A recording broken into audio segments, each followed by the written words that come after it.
सार्वजनिक बांधकाम मंत्री शिवेंद्रराजे भोसले आहेत. आपण त्यांच्याशी बातचीत करणार आहोत. राजे, आज दौरा आहे मुंबई गोवा महामार्गाचा. काय नेमकी परिस्थिती आहे मुंबई गोवा महामार्गाची? तर आम्ही आलोय आज दौरा जे सगळे प्रशासन आमचा प्रयत्न हाच आहे किंवा आलो एवढ्यासाठी की गणपतीमध्ये मुंबईवर येणाऱ्या आपल्या कोकणवासियांना रस्ता सुस्थितीत मिळावा म्हणून आणि खड्डेमुक्त ट्रॅफिक कंजेशन होऊ नये या गोष्टी नेटनेटक्या व्हाव्यात म्हणून आपण हे केलंय आणि त्याचं नियोजन करायला आम्ही आलो.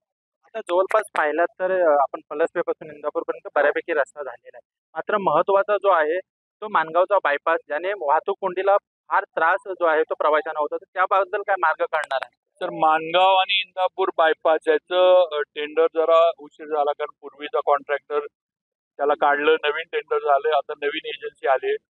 त्याला अजून सर 1 वर्ष तरी सगळं व्हायला जाणार कारण त्याच्यामध्ये रेल्वे ओव्हरब्रिज आहेत, बायपास आहे, सगळं आहे, पण त्याचं काम सुरू झालंय. हे एजन्सीच नव्हती, आता नवीन एजन्सी आलेली. आज आपण पाहिलात तर आता गणपती सुरुवात होईल. ह्या गणपतीला कोकणवासियांचा प्रवास सुखकर होईल का? तोच आमचा प्रयत्न आहे, सुखकर झाला पाहिजे आणि नक्की होईल याची मला खात्री आहे कारण आमचं नियोजन तसं झालंय. सगळं जिल्हा प्रशासन आज इथं आहे. सगळ्यांचा प्रयत्न हाच आहे की येणाऱ्या गणपतीमध्ये मुंबई आणि आपल्या गावापर्यंत पोहोचण्यासाठी आपल्या लोकांना कोकणवासियांना रस्ता चांगला मिळाला पाहिजे, हा आमचा प्रयत्न.